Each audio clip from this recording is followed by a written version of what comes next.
Welcome to On the Go with Celico, the podcast where we introduce tips and techniques for job seekers in Southeast LA. And now here's your host, Margene Clements. Welcome to On the Go with Celico. This episode features part 2 of the workshop where we discuss the myth versus reality of older workers. If you haven't yet listened to part 1, we encourage you to go back and listen to that episode first. Enjoy this episode. Okay, myth number 3, compensation. This could be the one challenge. It could be a challenge. But again, it's up to you. Number 1, you have to convince the employer to focus on your value, not maybe what they might have to pay a little bit extra in as far as healthcare is concerned. And all of this is going to all of this is going to come back to you knowing who you are, what your skills are, and how to convince an employer that you're the best person for the job, that you've got what they need, and why you've got what they need. So this could be a little bit of a challenge, but it's not a huge challenge. It really isn't. And there are ways to get over any challenge. But there's a slight difference apparently between 50 and 65 as in regards to health benefits. They do go up at 65 a little bit, but it's not huge. But also at 65, you can choose this option because you have to sign up for Medicare at 65, regardless of whether you're working, not working, regardless of your health situation or not. You have to sign up for Medicare. So you could opt to use Medicare and not the company's health insurance policy. You can do that. In some cases, it might be better. But the thing is, you've got to sit and weigh what that is. You've got to look at Medicare. You've got to look at your company's health plan and make a decision. I offered to do that when I turned 65 here. And they said, no, you don't need to do that. It's not that much more. And I have no health issues. Now, if you have a lot of health issues, and you can have those at any age, then it is going to cost a little bit more. We did have a gentleman here. You never know he had any health issues. He was disabled. He had 14 disabilities. His insurance was a little expensive. So you've got to weigh that. You've got to know what you want to do, what works best for you, and be open and talk with the company about it, see what they want to do. But again, it's also reported that older workers actually cost less. Partly because I have 406 hours. How many? Tammy has like 1,000. You know, of course she's young, but nearly 700. Yes. Yeah. So, and again, that goes back to, Tammy comes in when she's sick. I come in when I'm sick. Whereas sometimes younger people won't do that. Younger people call in almost every Monday.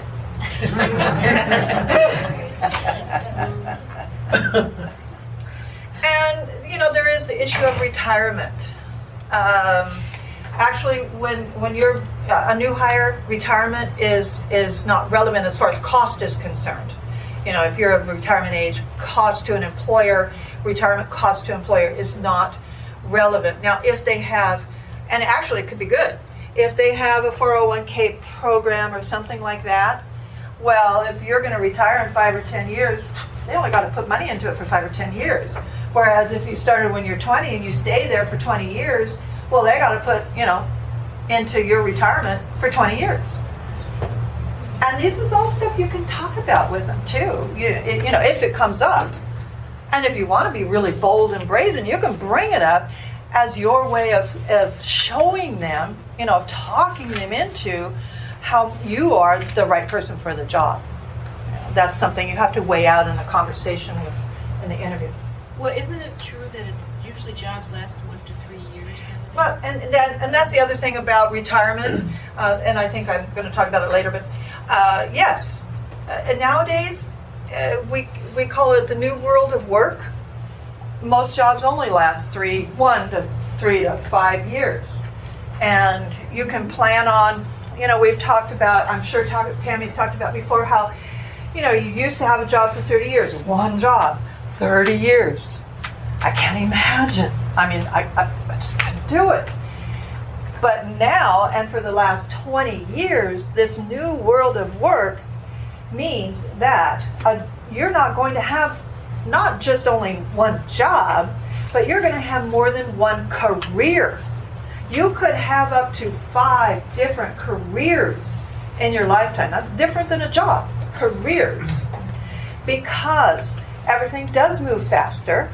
Technology is here today and gone tomorrow. And so a company, and this is on the company as well as individuals, if a company does not keep up with technology, they're going out of business. Well, that means you lose your job. And I've seen it happen. A company, they got a great idea, and especially in technology, they got a great idea, they go for it, but they don't think of what's going to happen in 5 years with that particular technology, that particular type of business that they started, and they don't keep up, and there's nothing for them to do but go out of business. So you go out of business too. There's your job, 5 years. And then the same thing holds true for individuals. If you don't keep up, then you're only going to last someplace for so long also, because you become, you're not of any value anymore if you have not kept up with technology. Yourself. Don't expect the company to keep you up. You need to do that yourself. I don't know if most of you see in job leads, classified ads, wherever you might look, lifelong learner. That's a part of what businesses, companies, employers want, a lifelong learner. That means you go out and you take the initiative to learn what needs to be learned, to advance yourself. Don't expect the company to do that. Years and years and years ago, when people stayed on a job for 30 years, the company did take the responsibility for that. They don't do that so much anymore. Unless they bring in a new system, they will train you, but sometimes that training is pretty cursory. You got to figure it out yourself.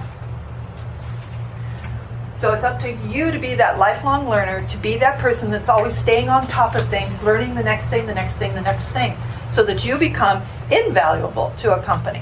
And people can do that and need to do that at any age. It doesn't matter, young, old, in between.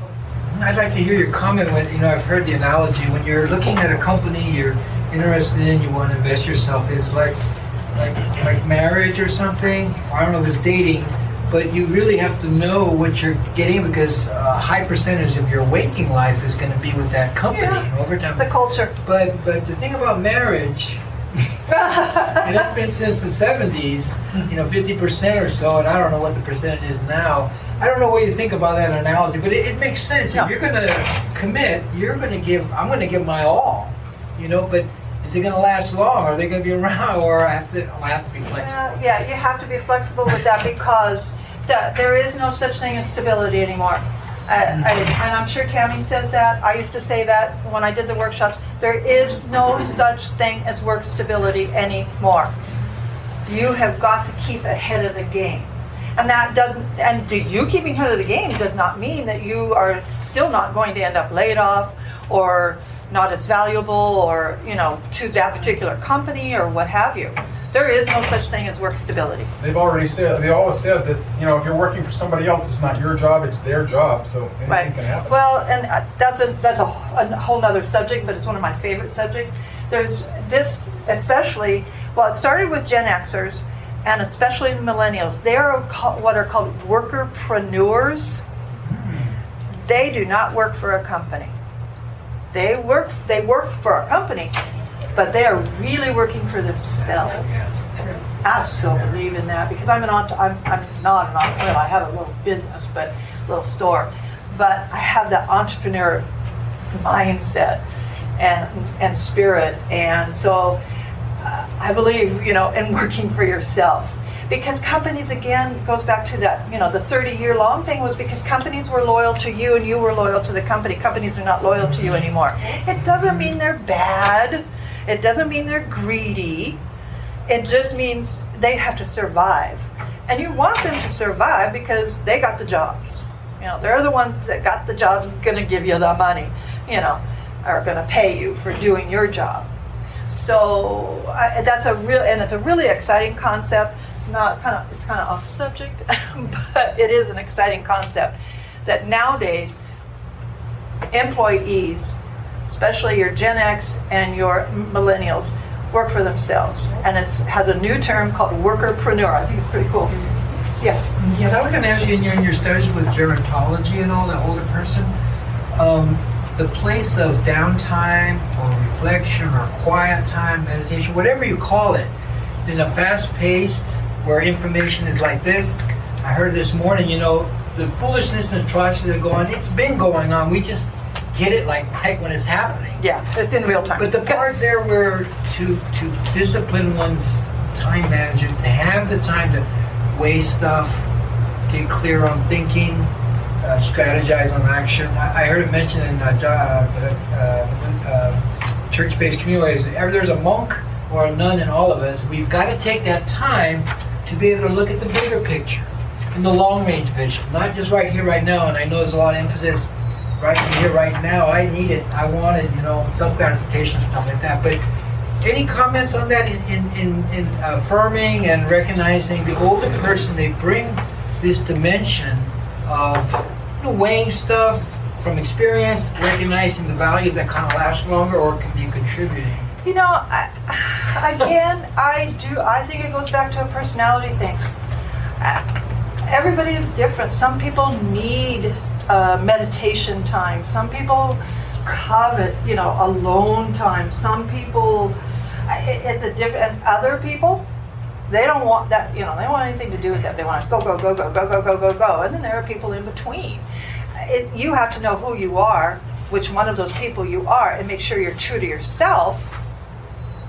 So if you're a person and you know that you need downtime, meditation time, you need time to sort through things, to process things, then you better do it. But if you're not that kind of person and you want to just go, go, go, go, go, then you're going to go, go, go, go, go.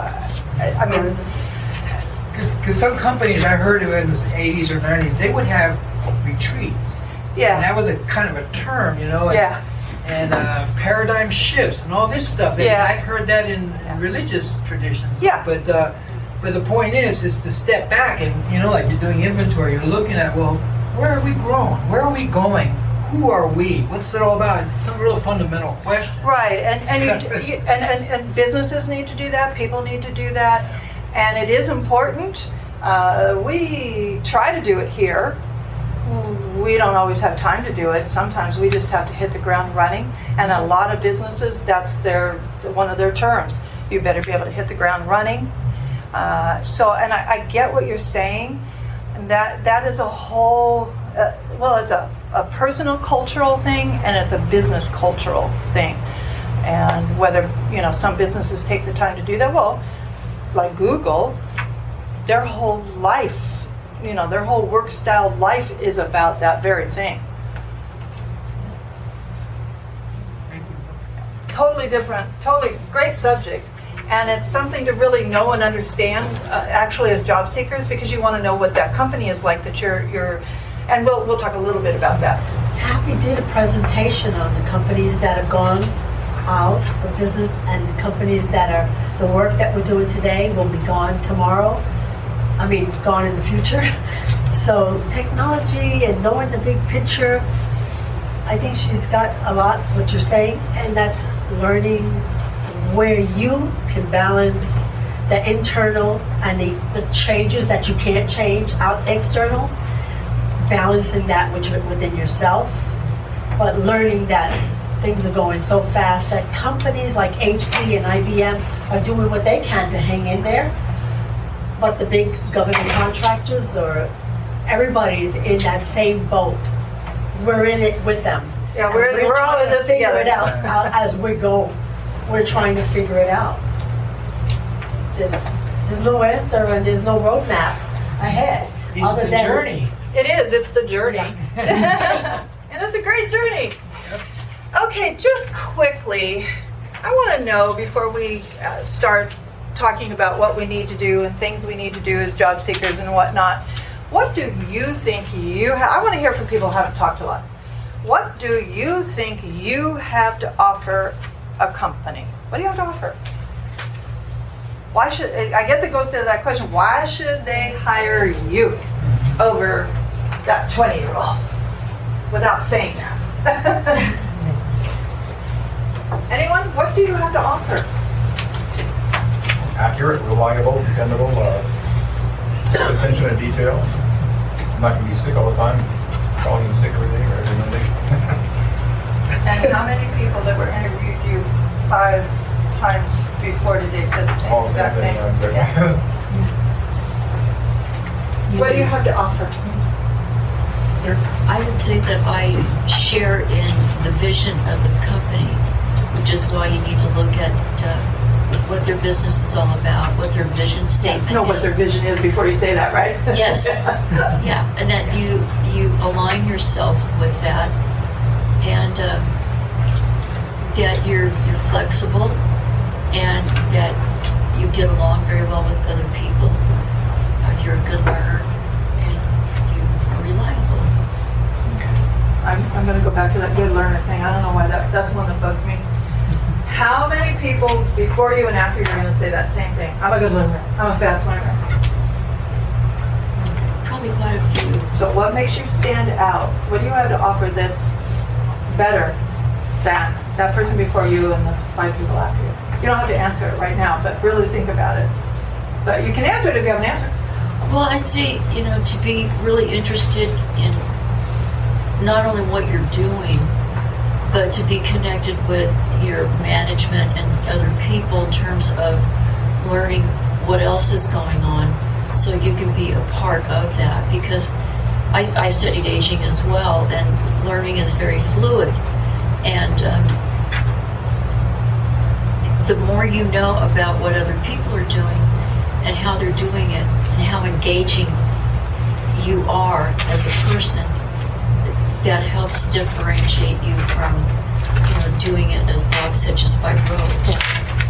Yes, I think your personality, how you come across and telling everything that the person prior to you said the same. And the way you articulate, the way you were emphasizing. Right, yeah. Yeah, how you come across. Yeah. Because that horrible thing that I really hate within the first 11 seconds.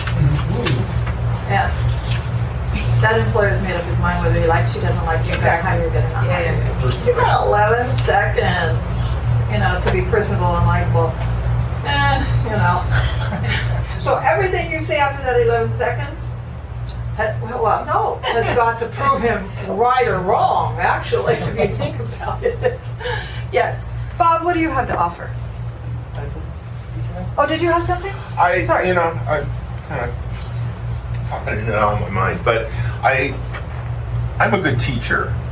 I'm generous with my knowledge of skills and procedures and things. I mean, back when I was in the workforce, I continue to tout this as one of my strengths. In doing the work, I would always, if there was something new that came along, I would always call my staff over and just show them, what we were doing, to take natural tasks within the workplace to make them teaching opportunities.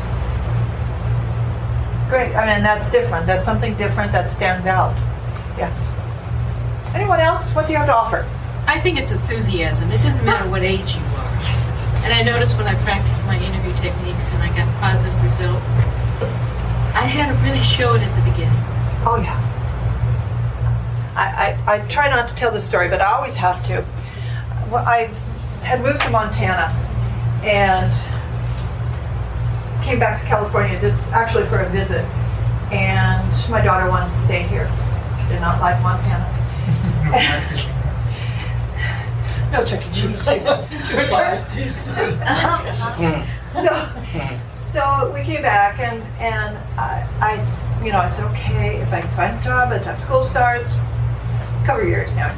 If I can find a job by the time school starts, we can stay. And I'm thinking, that's not going to happen. So we were living with some friends at the time, and she had been looking for a job for, it was between 6 months to a year. Mind you, this woman, same age as I at the time, still is, same skills. We had somewhat followed each other's paths. In fact, she had been director of shared housing, and I did volunteer or internship with her. Later on, I became director of shared housing. I mean, we just had the same resume. Literally, we graduated from Cal State Fullerton, so on and so forth. And she had been looking for 6 months to a year. Nothing, absolutely nothing. And I started looking for a job, and within less than a month, I, was getting second interviews and so on and so forth. And she was just beside herself. And I said, well, Pat, what are you doing? What are you doing when you go to the job interview? I said, do you look like you look right now? Which is just dejected. I mean, literally, she had become humped over. And this woman was a model at one time. She was just like this, literally all the time, and just like this. And I said, is that how you go to your job interview too? And she said, well, how else am I supposed to go? It's been almost a year and I haven't found anything yet. I said, how about trying this? And how about faking it till you make it? You've got to walk into that job like this. And you've got to walk into that job like you used to be. And you've got to smile. I said, do you smile? And she said, no, why would I smile? It's serious. And I said, oh my God, wow. So anyway, we did some role playing, and this was before I even got into this business. I was in shared housing and we role modeled, we role played, and I made her walk around the house like she was her old model self and all kinds of stuff. And so she went and did her, a job interview. Guess what? She got the job. Good. That was all it took. Because she was walking in so depressed and literally with her shoulders hunched over. What does that mean? That means lack of self-confidence. Employers don't want people who don't have self-confidence and show it. So it makes a big, big difference. That, 11-second, whatever. You almost have to walk in like you already have a job. In a sense, yeah. That showing the confidence that you can do the job. But it goes back to what you were saying. And if you talk with employers, the things that they ask for, enthusiasm and energy. Those are the top 2 things on their list. That's what they want to see when you walk in the door. And anybody of any age can show that or not show it. But doesn't it depend on what type of job it is? Nope. Because really. I've experienced certain things, and other people were telling me, lie. No, we don't want you to lie. When you go in, because no, you have to understand where I'm coming from. Working with chemical dependency people, and the people that own the programs, for example, and they're recovering addicts. And for me to get this job, to say that I was a recovering addict, which I'm not. I've never used drugs. I wasn't willing to compromise. I said, I truly care about the people I serve.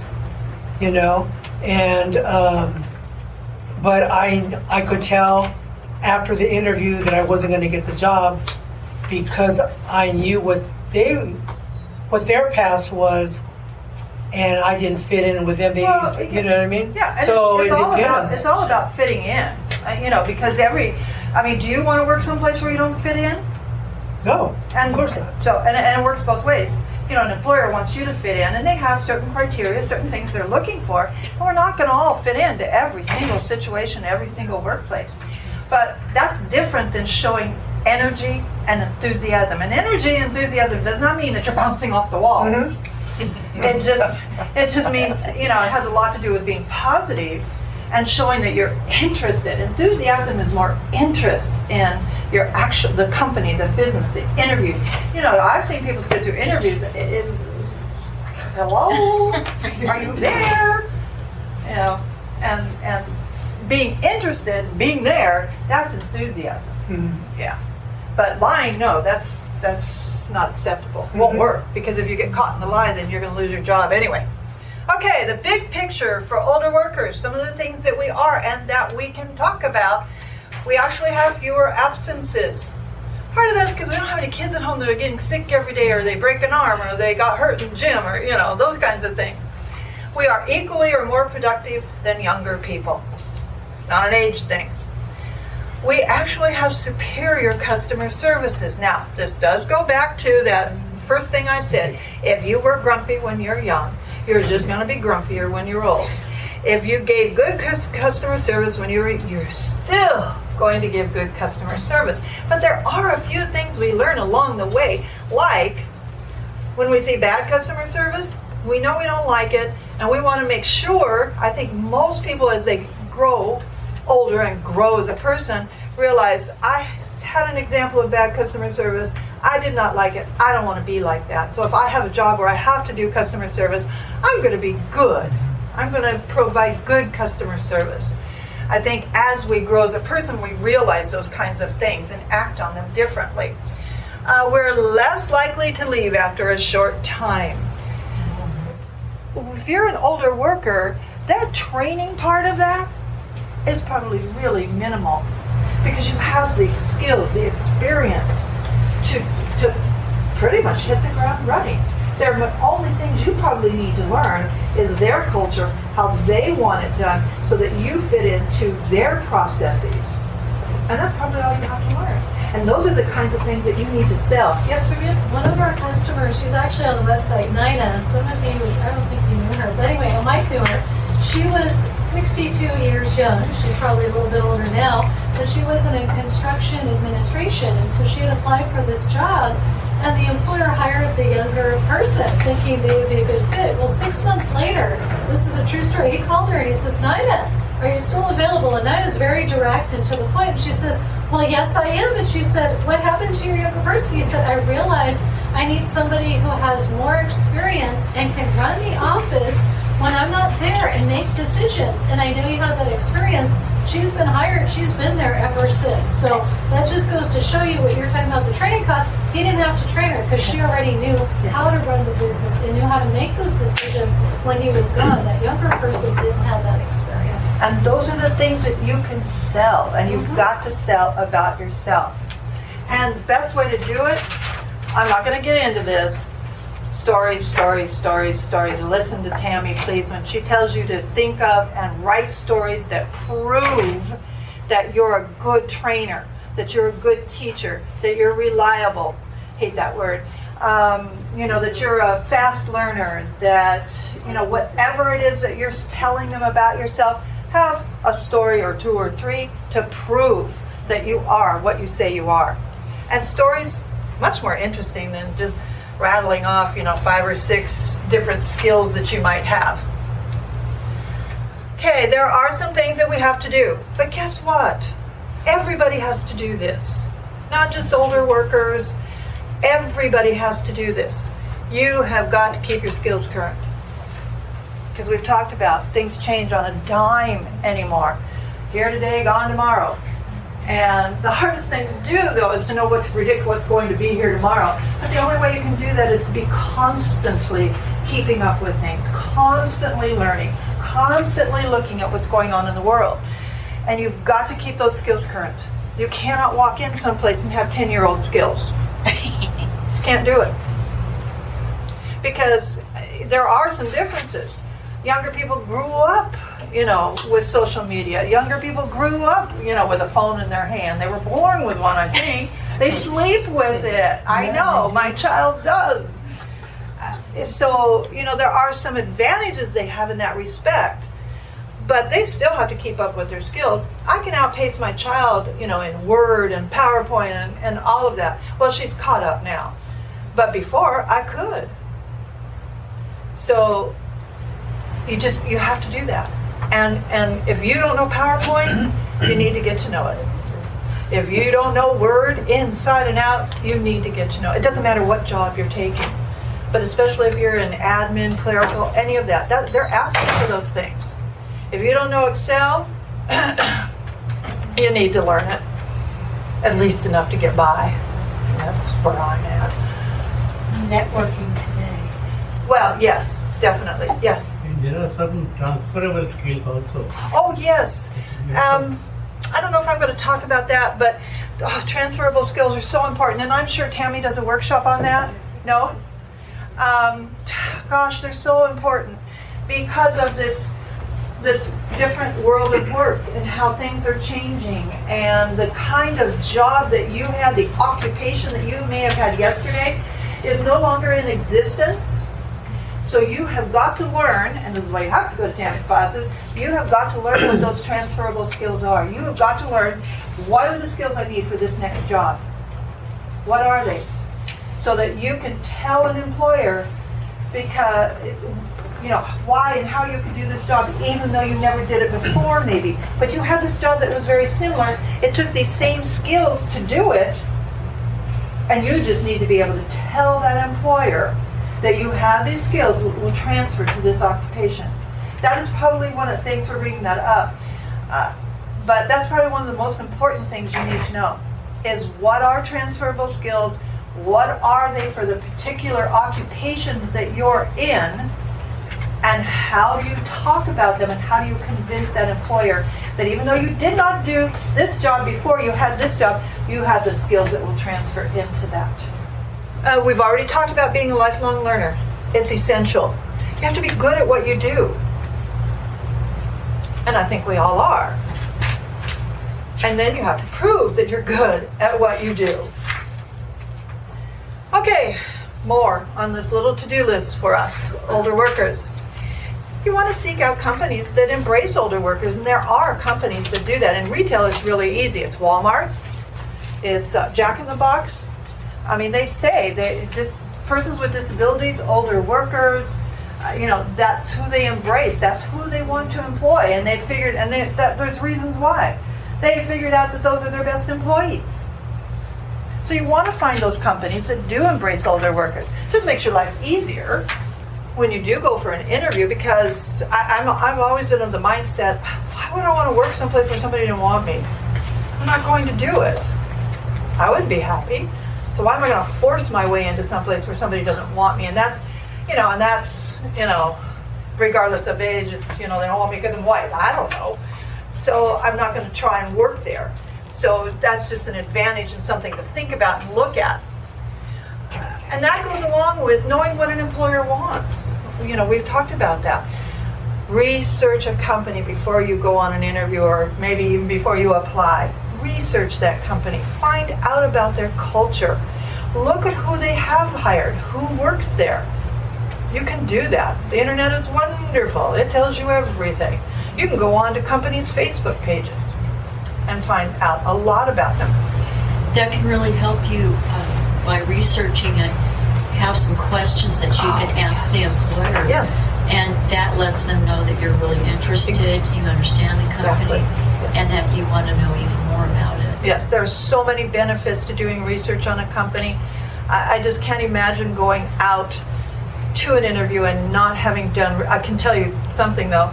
Sometimes you can. I did it. I did too much one time. I want my dream job. And this is before I knew anything about all this stuff. My dream job. I blew it. I had done so much research. It was working for Sacramento, for the state, and it was a homeless program. It was the director of this. I wanted this job so bad. I had a book this big that I memorized before I got there. So I thought I was so smart I didn't need to ask questions. I didn't know about asking questions. So when they asked me if I had any questions, I said, no, that was my mistake. So have to keep up appearances also. My thing is, my big fear as an older person is to look like a fuddy-duddy. I just, oh gosh, I do not want to look like a fuddy-duddy, and I don't know why people who get older just kind of start looking like a fuddy-duddy. Can't do it. Cannot do it. You have got to keep that hairstyle, current, which is always a challenge for me because I never know I just never can make up my mind what I want to do. I can never make up my mind about what I want to do with my hair, so I just don't do anything. So, but you just have to stay current looking. That does not mean you need to dye your hair, obviously. I'm a blonde. I don't have white hair. I'm a blonde. Yeah. And that's my story, and I'm sticking to it. And some people do think I dye my hair, but this is it. I'm becoming blonde. Yes, exactly. See? Salt and pepper is beautiful. Sometimes it's better than the color you had before. Seriously. But so often it's not the color of your hair, it's the haircut, the hairstyle. It's got to be current. And, those things change constantly. So, and again, you've got to look at who you are and what your face is. And so, all of those things. And that's a whole other class. And we'd be glad to teach that. It's one of my favorite classes. So you've got to stay current with your look. And, this horrible, awful one. We could all, most of us, except for y'all skinny people, could always take off a few pounds. Or you got to learn how to hide it. One or the other. Don't send out hundreds of resumes, because you are going to be overqualified and it's a waste of time. You need to go directly to a hiring manager and pitch your ability. It kind of goes back to everything we've said. Sell to the employer's needs. Research that company. Sell to their needs. And regardless of whether you're overqualified, if you can meet their needs, they're not going to care that you're overqualified. And I don't think there's such a thing as being overqualified. De-emphasize your over-the-top elements in your resume. You can leave those out of your resume too, and then you can de-emphasize them if they are in there, and talk about the things that are relevant to the position. Have answers to their usual objections. What is one of those objections? You're going to leave me if you get a better job because you're overqualified, you're not making enough money, you're not making as much money. It's up to you to convince them that that's okay. You're willing to do that to get your foot in the door. Because if you're overqualified, you're going to be an asset to them eventually and maybe move up. Hopefully move up if that's what you want. And when somebody's younger than you, just understand them. Get to know the differences between millennials and Gen X's and you, and how you work with those differences. Understand them and go back to that. It's not about you, it's about them. Listen to them. Just might learn something. And you can definitely be this person. Be the employee that younger person doesn't have to manage because of who you are and the experience you have. You could be the person that they don't have to babysit because you do your job. And anybody of any age is going to appreciate that. Just believe that you're the answer, but you're going to have to prove it. But so does a 20-year-old, so does a 40-year-old. Have to prove that they are the answer to that job. You're the talent, you're not a victim. Just because you're old does not make you a victim. And you can be the answer. And besides that, there's more of us than there are of them. Keep your energy and your spirits up. Embrace change. My goodness, we've had to learn. When I started working with JTPA, WIOA, I had to learn that the only thing that was constant was change. Every day. You've got to embrace it. And the one way to do that is to keep up with things. And show that you're versatile, adaptable, flexible, that you're ready to do things different, that you're ready to do things. And I can tell you, I've been through maybe 5 layoffs here. And the people I choose to lay off are the people who are not flexible. The people who consistently say to me, no, I can't do that, no, I won't do that, no, I've got to do this, no, I can't, I can't sit at the front desk because, no. Mm-mm. And those are the people that get chosen when there are layoffs. And layoffs are inevitable everywhere, pretty much. So be flexible. Be that willing person. Be the person who says yes, not the person who says it's not my job. Be able to market yourself. And if they don't want you, do you want them? I don't want to work someplace where somebody doesn't want me, regardless of whether it has to do with age or my personality or whatever the case may be. Just got to put up with me.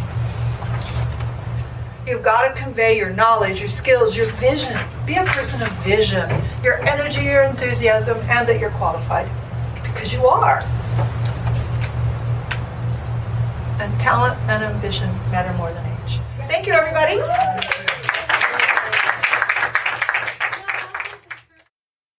This concludes our conversation about slaying the myths of older workers. Thank you so much for listening, and we hope you'll join us again for a new episode. Thank you for listening to On the Go with Celico. If you've enjoyed the episode, please subscribe to the podcast on iTunes. You can also download our app, available for free on Google Play and the Mac App Store. Thank you for listening, and we'll be back soon with a new episode.